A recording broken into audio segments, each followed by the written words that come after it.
Hey everyone, this is Cameron Iwasa from Sacramento Republic FC, and you're listening to Steele Some Time.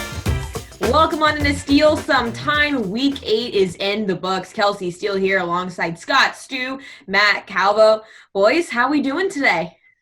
Fantastic. Couldn't be better, Kelsey. I get to see you on Zoom. We're still doing this.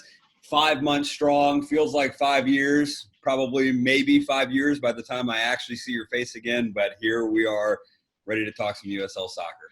The hair is looking great. You're having a quick comeback over there. It grew back pretty strong and pretty quick, and I'm satisfied with that. For those that don't know, I straight up buzzed my head in March. I was like, I'm not waiting to get this cut. And I'm proud to say that back in August, I finally feel good enough to not be wearing a hat everywhere I go and everything that I do, which is, that's a small but significant step for mankind and for me in particular. You really took such a plunge with that. It was like, I don't feel like my hair anymore. I'm going to shave my head. You know what? And that's just kind of like the Scott Stewart thing. It's a little bit radical. It's a little bit out there. But once we're in, man, we're just in. And I can probably confidently say I don't have any plans to do that again, to replicate that experience. But listen, it's a story that will be passed down for the Stewart generations. And for Bobby, because that's obviously the only person that you have to talk to at the moment. At the moment, yeah, and that's been, listen, there's a contentious relationship in this living room that's growing, and it's. I'm just thankful that I've been able to get out of the house safely with a mask more and more over the last month, because what started as like a best friend thing is now becoming like a, I don't want to speak for both of us, clearly, yeah. But it's getting a little one-sided in terms of the disdain that's growing. Is Bobby there? She is. She's on the floor. Okay, we won't mess with her, but there is a fun fact I wanted to share with you that I came across today that I thought you and Bobby would really enjoy. Just wait, for the record, before we go on, and people get concerned about who's on the floor in Scott's apartment, Bobby is Scott's cat. Yeah, that's probably an important clarifier. There is not another human being named Bobby laying on my floor. It is indeed my cat.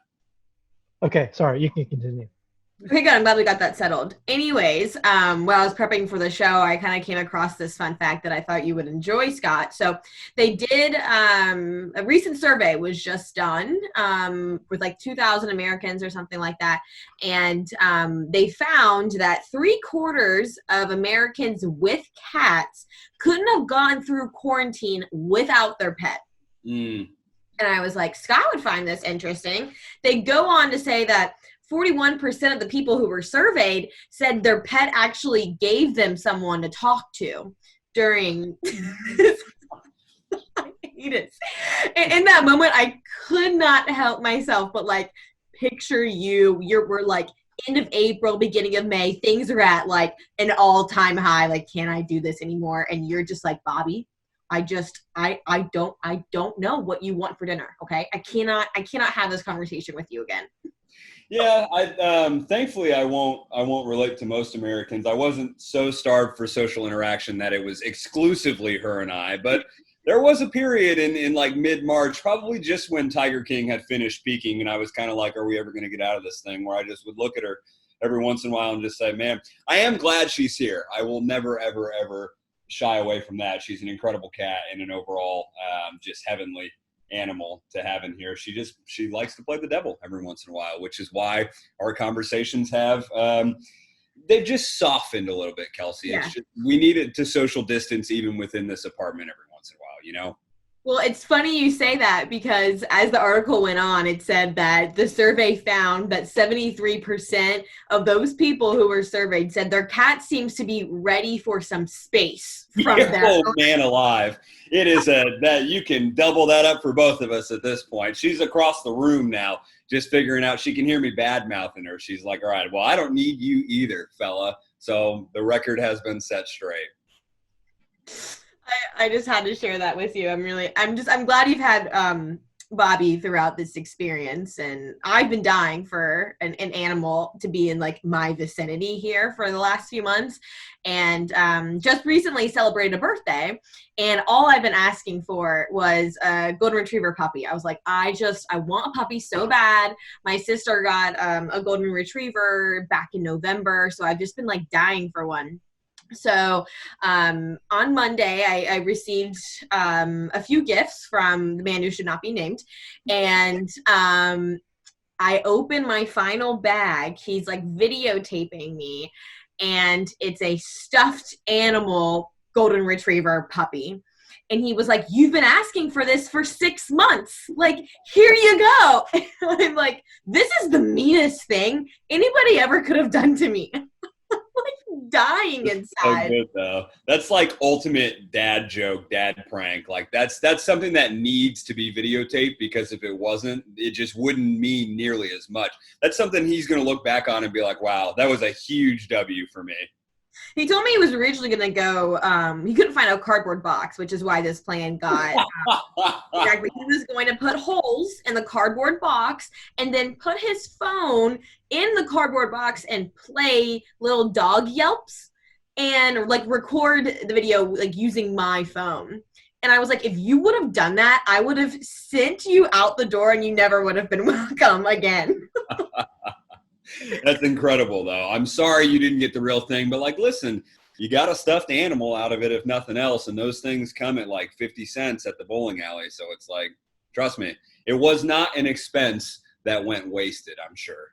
It's not. I hold him dearly. He Name? is Did you like name my it? new best friend. Bear. His name is Bear. Love it. Love Which, it. I was my nickname growing up was Bear, and I have been told that I am not allowed to name the dog after myself. So we have to figure out a new plan here. Things are not going well. Anyways, I'm still petless. Bobby's hanging in there. I have one more item that I wanted to get into before we got into week 8, Scott. And of course, with everything going on with COVID and all the news that we're seeing across the sports industry right now, there's a lot to talk about, I think, with a lot of decisions being made. But the big one last week, obviously, with the Big Ten and the Pac-12 both pulling out of college football and fall sports. But on the brink of all that, what I wanted to bring up was, Ohio State's quarterback Justin Fields actually coming up with a petition to reinstate play. And what I thought was really interesting about this, he also penned an open letter as well. But he made some points, being like, the SEC, the ACC, Big 12 all think they can do it safely. So why can't the Big 10 do the same? Which is a valid question. And then he kind of moved it one step further, where he said, I quote, "I think COVID, you can contract it anywhere, but me personally feel safer at the facility around my teammates, knowing my teammates are going to get tested twice a week. That's the safest environment for me and my teammates, in my opinion. So I would argue being at the facility for me and my teammates is safer than just being out and about," which I thought was an interesting point. And I wanted to get your take on this. With this whole situation, do you think the players should have had a decision in what the conference has ruled? It's tough, right? Because college football obviously doesn't have a players' union, which I'm sure everyone has seen Trevor Lawrence advocating for, amongst many, many other college athletes. It allows me to pretend that Indiana football could have won the Rose Bowl this year, which is, if nothing else, the lone positive. But yeah, I mean, it's as college sports gets more and more progressive, and as we sort of see the dynamic change between athletes, how they were previously viewed versus athletes, how they want to be viewed, I think it's absolutely reasonable for Justin Fields and really any college football athlete in the country to feel like, hey, we're not really being considered here. We're not actually having a voice in this conversation, which is why I think we're only going to see change continue to occur in that realm, but in college sports in general. I think it's really tough on them, right? And we can even look back at like March Madness, when you got all these seniors who are now missing what would have been the ultimate experience of their careers, and especially the ones who aren't going to go on to play professionally, which is obviously, that's such a small percentage of even D1 athletes that go and play professionally. You're losing out on what could have been the greatest experience of your college career. And that's obviously extremely hard to handle and to deal with. I will never pretend to be an authority figure or certainly have the knowledge to give a ruling. But I will say that the fact that the NCAA handed it to the conferences and then the conferences handed it to the board of directors, like, it has a bit of it's an interesting process. I'll say that. So I certainly feel for Justin Fields. I hope the situation changes. I'm certainly just not confident that it will for the Big Ten and the other conferences, Pac-12, that have already said we're done for the fall. Yeah, and I don't know at this point what difference a petition is going to make. More than likely they're not going to take into account how many signatures are on this petition. Also, there's a lot of things you have to go through, I think, with a situation like this. And I feel for the guys, but as all of this continues to make noise with guys, obviously like Trevor Lawrence and Justin Fields speaking up, you have to feel for them. But I think this coming year, it's going to be really interesting to see what happens with a lot of these, high profile athletes. And, if this has happened, is Justin Fields going to declare for the draft? I think there's a lot of questions, but, it's something I felt like we had to talk about in today's pod for sure. Oh, 100%. And there's misinformation being spread, like Nebraska threatens to leave the Big Ten. Good. No one really wants you in there anyway. But it's like, and then Nebraska talks to the Big Ten, and then the Big Ten's like, that's actually not really what they've said to us at any point in time. So it's just like, I just wish that for once, and then, wow, what an impossible wish, we could just leave the drama outside of stuff like this and just like meet at the table and have a discussion. But to be a fly on the wall when Mark Emmert is talking to these conference heads. And that would be a conference call that I would certainly have the red light on for. You would tune into that Zoom, wouldn't you? I sure would, without video. Doggone. Well, remember last week, Kelsey, remember last week Seton O'Connor was talking about, we were having the conversation with him, and he said that he felt like when all this dust settled, college sports in general might look a whole lot different going forward in the future. And, as every day and every week goes by, that seems to be very prophetic. This could be the breaking point for a lot of, rules that are already in place. I feel like there's a lot of things that college football officials have been teetering with for a while now and really been pushed. And this could be, the straw that broke the camel's back. An era of reform, for sure. Reform. That being said, we have a few things we're reforming on the podcast this week. The first one, I feel like it was time that we added a bit of positivity in the pod every single week. Things can get pretty redundant, and any chance that I have to make Scott Stew smile, I'm going to take that opportunity. So implementing a positive story of the week, and this week had to kind of go along with our dog theme here, our animal theme. So this one's really cool. So two friends out of Vancouver, Zach Reagan and Maddie Johnson, were out on a surfing trip out on like Vancouver Island's remote west coast. They saw a dog stuck in a sea cliff cave. So they somehow maneuvered their way over there, rescued the dog. Turns out this dog had been in this cave for 3 months by itself. Yeah, they not only rescued the dog, they were able to track down its owners. So the dog Stella has been reunited with its owners. They thought they had lost their dog forever. They were out on a trail, the Wande Fuka Trail, if I pronounced that correctly, 3 months ago. So the dog owners and a dog safely reunited, and it's just like the feel-good story I think we could all use right now. Tears, actual tears from Scott Stew. Absolutely. I'm a sucker for, like, I think it's probably like a little bit of homeward bound, like childhood memories, but like I'm a sucker for a good animal coming home story. And I thought you'd like that one. That one really tugs at the heartstrings a little bit, because I can't even imagine, like, anyone who's ever owned a pet knows that it's just like, if that pet were to be out of your life, it's just like the purest of heartbreak.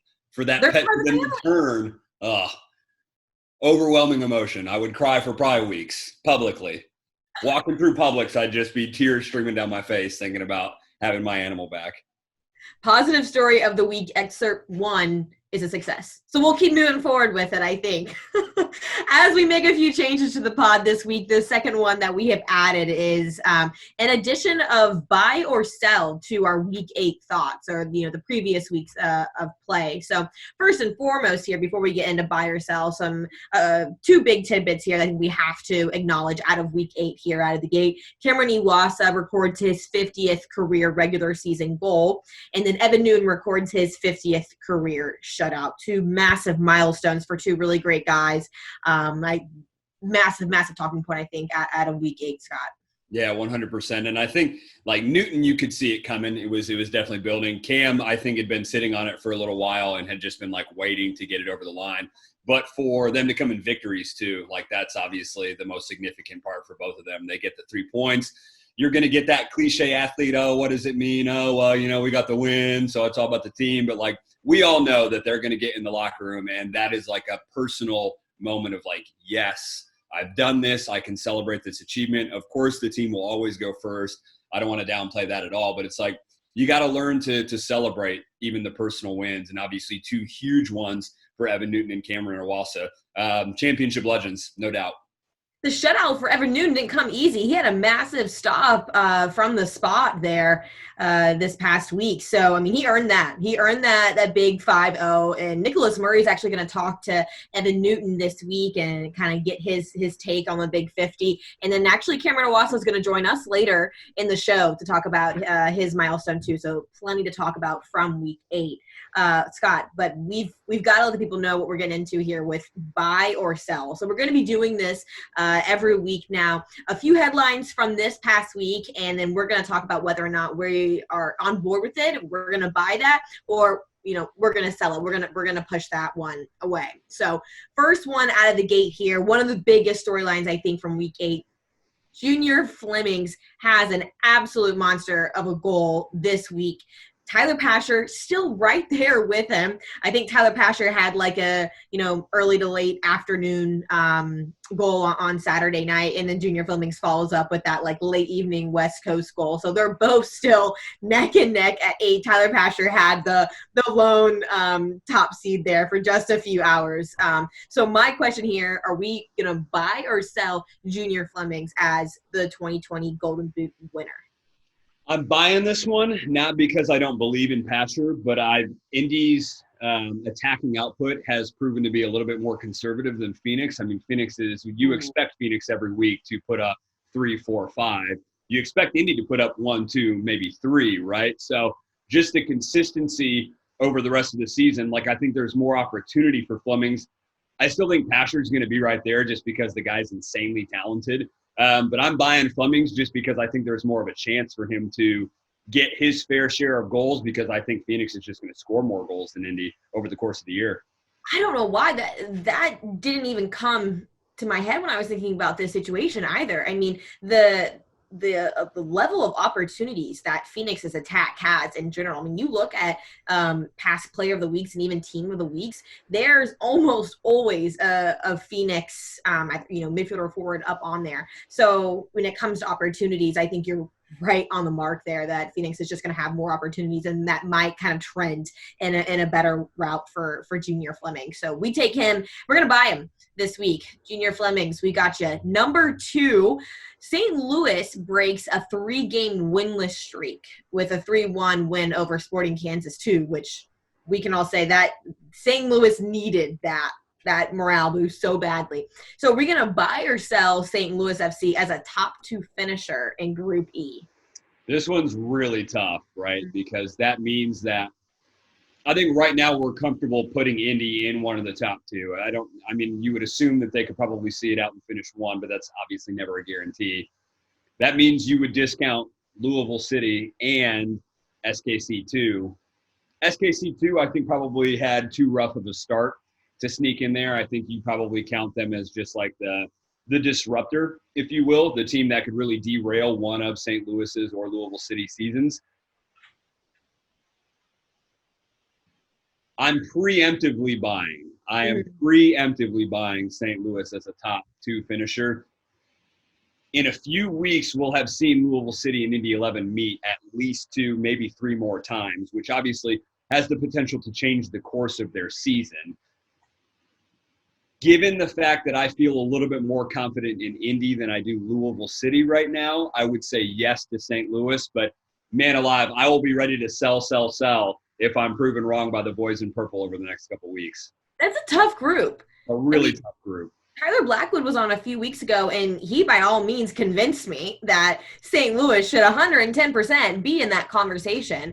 And, I am totally with him in that scenario when you look at who St. Louis has. I mean, they definitely have the capability to pull that off and be in that top 2 conversation. So I definitely don't think that we should be selling that at any point yet, because on the other hand, we still have to see a little bit more from Louisville City FC. I know they got the result they needed this week, but for St. Louis FC, or I should say Louisville City, to undoubtedly be in that top 2, we need more out of them at the moment. So I'm on the same page. We're buying St. Louis FC. Don't disappoint us, you guys. Inevitably, we'll revisit this in a month with an opinion for sure. Absolutely. Next one here. Miami FC earned its first point in 4 games on Sunday with its 1-1 result against Tampa Bay. Are we going to buy or sell Miami FC with Paul Dalglish under the helm? Another really tough one, right? And I think it's, listen, a point against Tampa Bay, you're never going to say no, especially when the Rowdies are flying the way that they are. I'm really hesitant to buy. I'm probably going to sell this one. Happy to be proven wrong. Happy to miss out on the giant stock jump that is the Miami FC. But right now, I just don't feel nearly as confident in just that general group. It's nothing against Paul.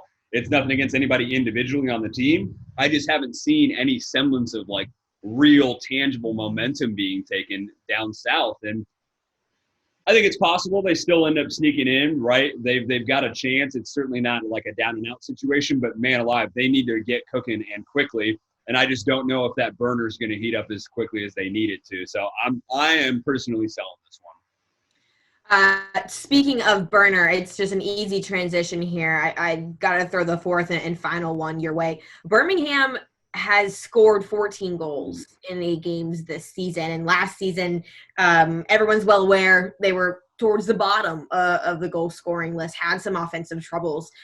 This year, are you going to buy or sell Birmingham as an offensive powerhouse? Have they officially entered that conversation that we often have with Phoenix Rising? Powerhouse, no.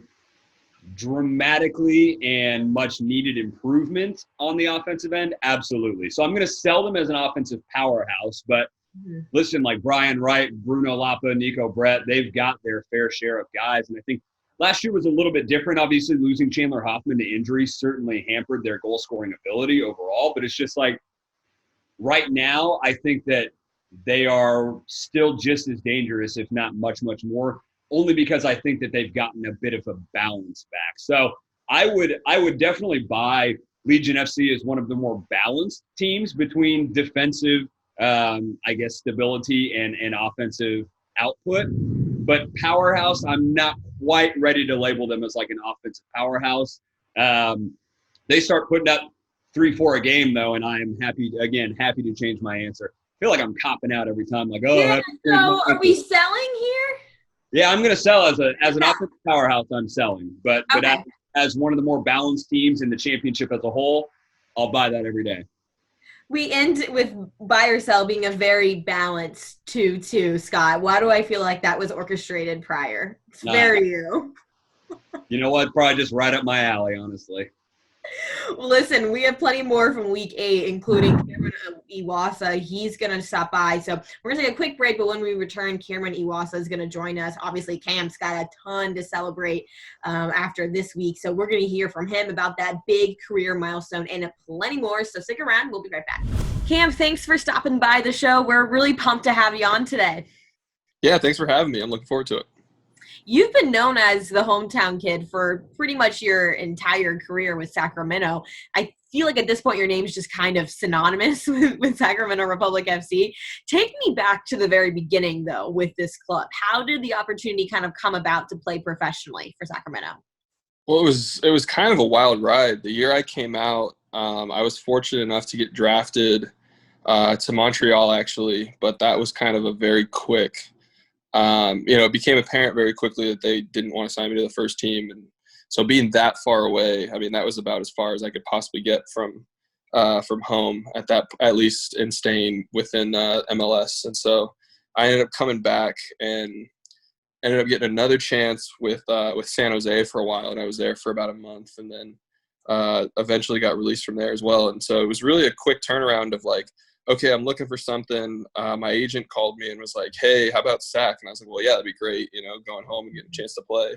And so I showed up and actually signed on like the Thursday before the first game of the season, and then was like on the bench. So it was like such a quick turnaround to getting to Sac, and it was a really wild ride and crazy time. But that was kind of the start of a lot more than I guess I ever anticipated at the time. How tough is a transition like that? I mean, you're talking about a matter of days for you just figuring out that you're in a new club with new teammates, settling into, your old home, now new home. What's that transition like? Yeah, it was crazy because on top of all of it, I still had all of my stuff at my like college house in Irvine. So I was going all these different places, living out of a suitcase for probably like 4 months, and then I didn't actually get a chance to get all the rest of my stuff until Sacramento. We played Galaxy 2, like, I don't know, 4 games into the season. And then I left, like, didn't travel home with the team. And I went to Irvine instead to grab all the rest of my stuff. So it was a really like crazy, hectic time for me for those first couple months. When you were growing up in Sacramento, did you ever think about what it would be like to be able to play close to home? Obviously, Sacramento wasn't around the entire time you were growing up, but did that idea ever cross your mind? Yeah, not at all. I mean, we had the earthquakes when I was younger, but they weren't really on TV in Sacramento. And so it wasn't a team that I really followed. I probably saw like 2 or 3 earthquakes games when I was younger. But, like I said, we didn't have a team that was like actually nearby. We didn't have it on TV. The closest thing we had the Sacramento Knights, the professional indoor team. Mm-hmm. But they were only around until I was like 12, and then they folded. So as I was kind of coming up, there wasn't really any thoughts of certainly not playing anywhere near home. And then obviously Sacramento popped up in 2014, had that amazing run, and I was still in college. And it was like, oh, this team in Sacramento, that's pretty cool. And, kind of followed along a little bit. And, I actually watched the championship game. I think it was broadcast on YouTube at the time. But it was really cool to see that in my hometown. But I actually never experienced anything with the atmosphere or the fans or any of that until I was actually playing for the team, because like I said, I was at college, so I never got to experience the home games. I had friends that had told me it was really awesome, but I personally didn't actually get to I still haven't really watched it as only a fan, which is kind of weird. Well, and hopefully don't have to for quite some time. I mean, here we are, though, 5 years later. It's been an incredible week for you, obviously. 50 regular season goals, an incredible accomplishment. When you have something monumental like 50 goals kind of looming over your head, is it something that's kind of in the back of your mind these last few weeks? It was weird because I had no idea I was even like approaching that until Mm-hmm. after I scored against Reno, and then people were like, "Hey, you're one away. And I was like, "What do you mean?" And they're like, "Oh yeah, you're close to 50." I was like, "Oh well, that's that's pretty big." And so for me, it was, I don't know, I kind of go into every game obviously like really wanting to score goals, but this one was definitely a little more special. The thing for me that was really cool is it seems like my teammates and like the fans and stuff were happier and more excited about the goal than I was. Like for me, it's really cool, and I'm proud of it. But to see how much it meant to everybody else and how happy they were for me, to me, that was the best part of it. Well, I wanted to ask you about that too, because if you rewatch the clip where you scored number 50, Villian Bijev easily could have taken that opportunity for himself. He chose not to. And almost instantly he turns around and he's like, signaling 5-0. He's all over around you. You could tell, like, in that moment how, proud he was of you and to be your teammate. And that had to be incredibly special for you guys. Yeah, and that's like the perfect example. I mean, this is the third year that I've played with Billion, and so, we've obviously spent a lot of time on the field together, around each other in the locker rooms, and this and that, and so that's, like I said, prime example of he was so excited for it, for that moment, and to me that's really cool, and it's it's it's a team effort. Like all the goals, like I've been fortunate to be on the finishing end on 50 goals at this point, but obviously I don't score those goals on my own. And so I look at it as, a accumulation of the teams I've been a part of over the years, which is really cool. You speak about all the goals you've scored. Back in April, Sacramento actually ran a bracket challenge per se, in that weird time during quarantine when we didn't have soccer. So you had a chance to relive a lot of, your favorite goals from your career. If that were still going on right now, where would number 50 fall for you?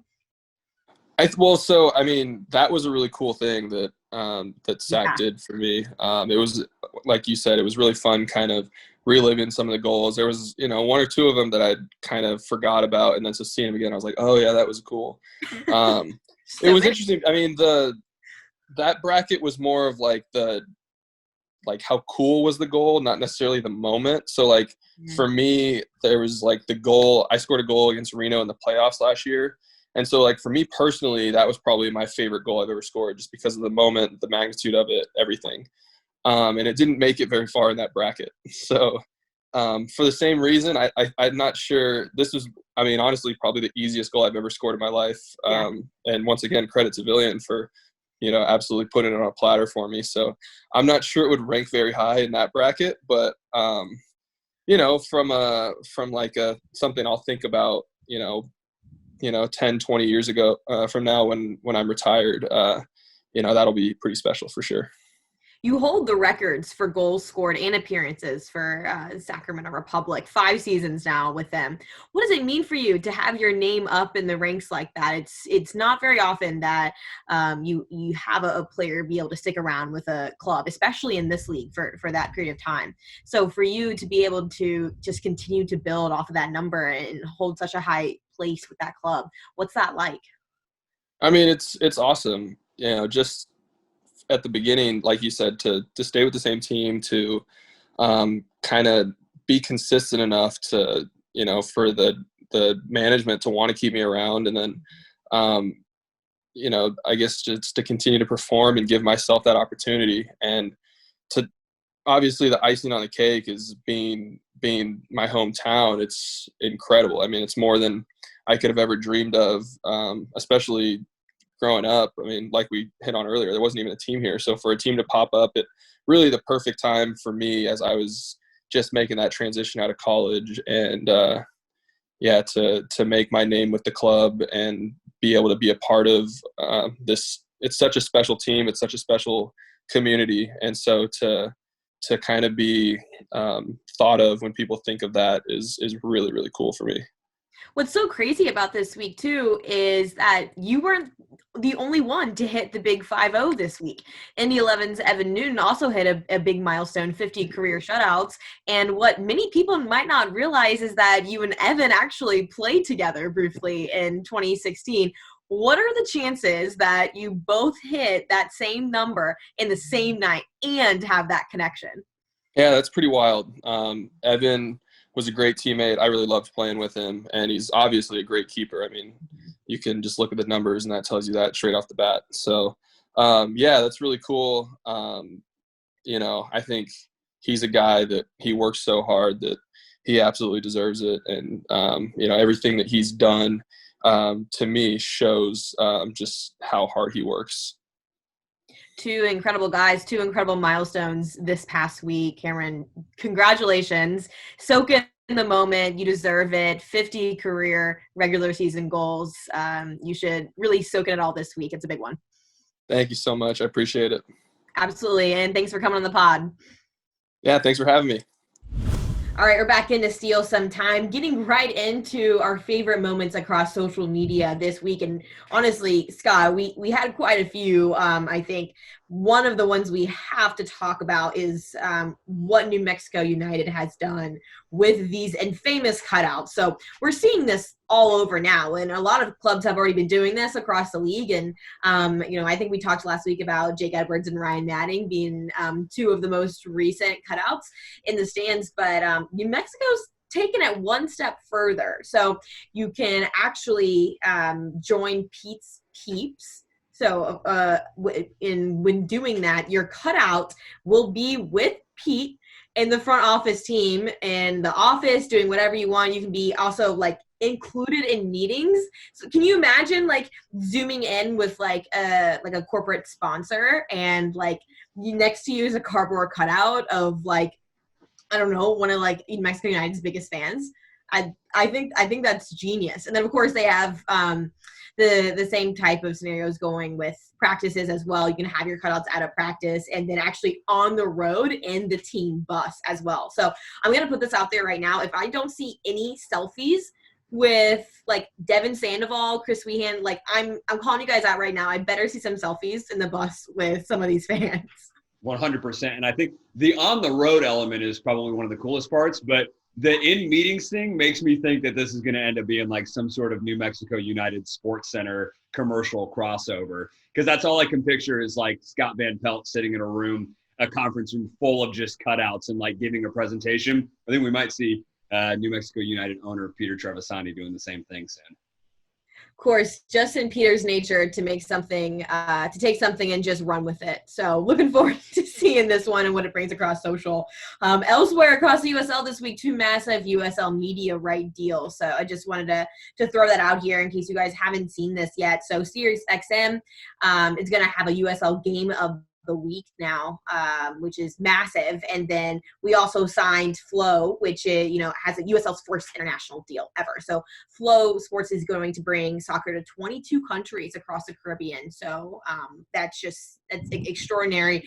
And then you can also catch the League One and Championship finals on Sirius XM, which is huge too. So two just massive deals for the league. Yeah, it's really, really cool just to see the progress of like ESPN last year and then a growing ESPN linear schedule, and now Sirius XM FC's in the fold, and now you got Flow Sports showcasing more USL soccer around the globe than like ever before. And I think that's it's a testament to not just the broadcast team, but it's a testament to really just the United Soccer League's work in general to make sure that this product, which we are all big fans of and big believers in, is again in front of as many people as possible on as many mediums as possible. I am excited to just like have another reason to be subscribing to XM radio. You know what I mean? I think that's a big win for me. I love Sirius XM FC. They've got some great talent, a lot of really good shows. So to hear USL on there as well is obviously a huge win. Huge win. A few other notes across the soccer landscape right now. Lamar Hunt Open Cup is officially canceled. They announced that this week, which obviously I think is a bummer to everybody across the sports landscape. I think that's something that as a sports fan across every single level, you really look forward to every year. So, true bummer to see that officially happen. And it's pretty wild, Scott, when you look at the run that Open Cup's had. It's 106 consecutive year run of crowning a national champion. So a lot of history there. I'm sure they'll be ready to be back and better than ever in 2021. But definitely a bummer for athletes, and the fans across the country. I am an unapologetic, huge proponent of the Open Cup. I think it's like one of the coolest tournaments in any sport in this country. It's obviously seeing its run ended as the longest consecutively running tournament in sport in the U.S. And just like the day that it became official was just like, man alive, like absolutely heartbreaking. Just to see it's especially the lower league versus MLS feature that like when I was in Louisville, just to see Louisville City, host the likes of or travel to Chicago, but also host the likes of New England Revolution. Like it shows these teams that they're able to punch above their weight. And it's just like, it gives fans something to latch onto. It creates just so many more additional opportunities for exposure for clubs. And even like the Long Island Rough Riders and like some of these fourth division teams that just like, they deserve their moment in the spotlight. And, and ESPN. We have a great relationship with them. They've obviously done a fantastic job showcasing the Open Cup last year. There were plans to do the same this year. 2021 Open Cup better come soon because I'm already missing it. We've been missing that little bit of Open Cup fever. It'll be back, and it'll be back better than ever. And I know we're all looking forward to it. Last bit of soccer news here across the industry. I just wanted to throw a little shout out to Rose Lavelle, who's headed to Manchester City. So a big announcement for her and her camp. So she's actually joining Sam Ewis for the 2020-21 season over in Man City. So I think the biggest one for her, she talked about how excited she was to really be pushed out of her comfort zone. And, any soccer fan is completely understands the different style of play that you're going to see in Europe compared to the United States. And I think that's something that really, motivates her and excites her. So a big kudos to Rose and, a heck of an opportunity. And just more minutes for them, more high-level soccer for them. Man City on the women's side, obviously a massive club with a lot of ambition. So I think this is good. Anytime we can see like this relationship being extended, I think it's just only going to benefit the women's national team. And obviously that's the end goal for all of them is to just stay fit, stay ready for the NWSL restart, and then obviously perform at the highest level internationally. She's looking ahead, and we're looking ahead to week 9. So let's get into it. Somehow I cannot believe we're almost in the double digits here. It's a heck of a time to be a fan of USL because we have games and we got a lot of them. So 2 big days of games last week. We're looking at 2 massive slates on Wednesday and Saturday night again this week. Big one initially here that sticks out to me is that New Mexico and Real Monarchs meeting in Group H. I think you have a Real Monarch side that's struggling a little bit out of the gate here. You're talking about the defending champions. I mean, this is definitely, I don't think something that we were necessarily anticipating the Monarchs to have such a hard time coming out of this. And obviously a few missing pieces, no Conrad Plua. You're looking at a few guys who might be with the first team right now in Real Salt Lake. But a big moment for them to grab a huge 3 points with a New Mexico side that's got 13 points and feeling pretty good in that top spot. Yeah, and Monarchs, I think they've got a couple games in hand, so not all is lost yet. But it's like if they don't get a result against New Mexico, obviously the picture looks a lot more bleak. I'm with you. I don't know how we got here already. We have like 6 weeks until the regular season's wrapped up. But that just means that the pressure continues to intensify, right? Like it's only going to get harder from here on out for the teams that are not in a good position. So it's a huge game for SLC. Obviously, Kalen Ryden might be having a little bit of some mixed feelings of facing his former club as well. But it's a great opportunity for New Mexico to extend their lead at the top of their group. And, SLC might be the team that if I could pick any out of the bunch, maybe outside of St. Louis, needs a result more than anyone. Yep. And speaking of St. Louis, we talked about how much they're needing a result this week, but it's not going to come easy on the road in Pittsburgh with Bob Lilly's side.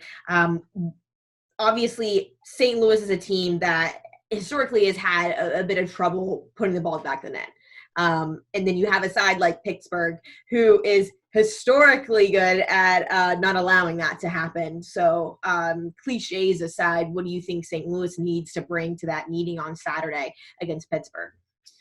I think they just have to match and exceed Pittsburgh's intensity in organizational shape. Like St. Louis can't ever be caught out of position. That's going to be a huge part of this as well. I think it would help them greatly if they were the first ones on the board and they were able to just sort of allow and absorb that Pittsburgh pressure and maybe try and hit them on the counter. That's something that Tyler Blackwood does so well, is timing his runs. He's one of the best forwards in the league at being able to do that and get in behind goal. What's going to be really tough, though, is obviously Pittsburgh at home is not used to not winning, not used to not allowing points to drop. So not only are you on the road, not only are you facing an incredible Riverhounds SC side that has to be one of the favorites for the Eastern Conference, if not the USL Championship as a whole, but St. Louis is well aware that they need a result, whereas Pittsburgh is doing pretty nicely for themselves right now. So it's not necessarily a free hit for St. Louis by any means, but yeah, they're going to have to bring it from the first whistle to the last one, and that's going to involve hopefully getting on the score sheet before Pittsburgh does, because if not, Pittsburgh is plenty content absorbing, sitting back, trying to let St. Louis in, and then just finding the ways to beat them when they're down. I mean, doing what Pittsburgh does best. Exactly. Elsewhere in this coming week, a big one I feel like we have to touch on is San Antonio and Tulsa meeting again, because we had hyped that meeting up so much. Was that just last week? Yeah. Jeez. Yeah, we had hyped that up so much. They came out with a 1-1 draw, just completely, killed all excitement and intensity for us around that. So I need a winner out of this one badly. We've got two clubs who still remain unbeaten, and I'm sure Tulsa and San Antonio are feeling the same as well. But I think that's a massive meeting on Saturday for two teams who are feeling really confident right now. 100%. And I think you probably will get a winner. I will save the prediction for when I see the game score, so that I can be right, obviously. But I think that you look at two teams who, and Tulsa really matched San Antonio. Like, I went in there thinking maybe San Antonio is going to nick this. It might be tight, but Tulsa proved around just about every corner that they were there to play and they could hold their own. It'll be interesting to see after they've already seen each other, though, especially this recently, what the two teams and what the two technical staffs are going to do to tweak their approach and maybe see if they can come out the winner. I will say that's one of the cool aspects of this return to play scenario is you're seeing teams a lot quicker than you normally would in a regular full season schedule. So they have very short amount of time to make changes, but a lot of those items are still really fresh. And, especially in a scenario like this, they just played. So they should be very aware going into this what needs to be done. Yeah. So an exciting week 9 ahead. We've got plenty across the slate. I look at Saturday night and I cringe a little bit for everybody who's got to work those game days. Wednesday night as well, though, is no easy one. 10 games alone on Wednesday night. So all that. We're back, baby. It's back hot and heavy. ESPN Plus is going to have all of that for you guys. But before we get into week 9, Matt Calvo, I have some redemption to get into. So take us into Shots Fired. Yeah, hello. It's time for you to make up for taking the L last week. Yeah, that was tough. I sat on that one for a while. I hope you're prepared. So I'm sitting here today enjoying my brand new Clear headphones. Shout out to Clear. I don't tend to purchase things like this for myself, but this time I took the plunge and made the buy. So that inspired today's topic of what don't you like to spend money on? That is a thing that often entails spending money. Like, this is the most I spent on headphones, and I'm glad I did, but I don't tend to often. I buy off the dollar rack cheap headphone things and go, and I get the quality that I pay for. But what's something that you don't tend to like to spend a lot of money on that has the potential to spend money on? So Scott, winning last week, you can go first or you can defer. I'll go first. Kelsey looks like she might need a little bit of time. Yeah, I'm really struggling because I am one of the most frugal people I know. So everything's just painful for me. Oh, I kind of thought maybe it was the other way. You're struggling because you spend money on everything. No, I just spend all of my money on food. That's fair. All right, Scott, ready? I can go. I got it. I got one. Okay. Let's do it. Go, Scott. For me, it's clothes. I cycle probably the same 5 to 10 outfits every single week. Really unashamed too. I like clothes. I think they're great, but it's a material possession that I just don't need a whole lot of. I have 4 of the exact same black shirt. I shop at the clearance rack at H&M. Occasionally we hit up Target. I don't even online shop anymore because that's a dangerous trap. So yeah, I'm somebody who can live with very few and make the most of what you got. So yeah, clothes for me, not a big spender. That's shocking to me. Scott, you look fly very often. Way back in in the olden days when you and I sat across from each other in the office, you would look great every day.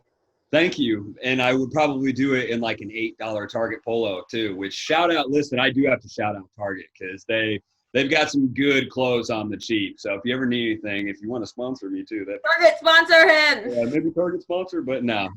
Yeah, I like doing it on the cheap. I think it's just it's a good thing to practice because otherwise, oh boy, we'd be paying off a few debts if not. Well, I don't know if this is a man thing, but it's definitely like a big thing with women. Like if we're wearing something new and like somebody compliments like our top or like dress or whatever, and you got that on sale, oh my God, instantly like, yeah, I know it's great. I got it for $7 last night. Like, do you understand? Like that it suddenly makes what you got 10 times better because you got it so cheap. Yeah, and I love bragging about how cheap my Yep. clothes are, which is just like, listen, Goodwill as well. I got to shout out like some of the Salvation stores too, because like, man, you can get some finds in there. And I'm not afraid to push the boundaries of style and color when it relates to cheap. But yeah, we just like to make sure we're padding the wallet a little bit when it comes to clothes. I feel like the tagline could be like, you too could look this good, this cheap. Yep. I'm just glad that I took all the tags off because I don't want to like get on here and be like, hey, yeah, great point. And then just like a tag's like hanging from my arm. And I'm like, I just got this from Target last night. So yeah. I love it. I love it. All right, Matt. Kelsey, do you even want to go? I mean, we kind of went off on a whole tangent there. Are you gonna? I'm sorry. No, I do have a good one. It doesn't hurt Okay. me as much as it hurts Scott to spend money on clothes, but like that's definitely a girl thing. Like girls like clothes. All right, you ready? I'm ready. Go. Mine has to be everything that comes along with being an adult and living in a house. Just the like small little things like buying garbage cans and like cleaning supplies and like even like pots and pans. There's so much stuff that you have to put in a house and it just adds up so much. And so people who are living at home right now, just soak it all in because it's about to get real and expensive real quick. It's a great answer, to be fair. I mean, I just moved into my new house like a month and a half ago, and it's still very fresh and painful. So You Kelsey can doesn't count like those to spend- expenses up too, you know. Clothes, like I have clothes that I've had for like 5 years. Like I Right. can't reuse my Swiffer duster from 5 years ago, you know. Yep. I get it. Kelsey doesn't like to spend money on living, basically. I don't. I mean, like just little things add up so much, you know? And it's like takes so much money to freaking furnish a house. I hate it. Yeah, I'm gonna have to agree. I'll go with Kelsey this week. Woo! W! Fair. I humbly yield to that one too. It's a good answer. Thank you. Though I will say, Scott, I'm with you on the clothes, man. Like I have. Matt, your consolation means absolutely nothing to me, but I do appreciate it. It's just the I feel like we volume. get It's just the I'm not a volume. big participation trophy guy, Matt. So I listen. I'm grateful for your word, but it's okay. All right. Well, maybe already don't win next week. How about that, tough guy? Also good. Listen, I lose so often, you'd be surprised how used to it I am. Stu. All right. So You know what, now you Mark? flipped over to sympathy. You flipped over to sympathy really quick there. Again, I'm not asking for anything other than a fair fight. And I'm not going to be the judge on whether that occurs here or not. I am just here to humbly express my opinion and to wear the humbly same. accept the loss and move on. Essentially. All right, guys, another good one in the books. Thanks for tuning in, everyone. For Scott, Stu, Kelsey, Steele, Matt Cowell. We'll catch you guys next time.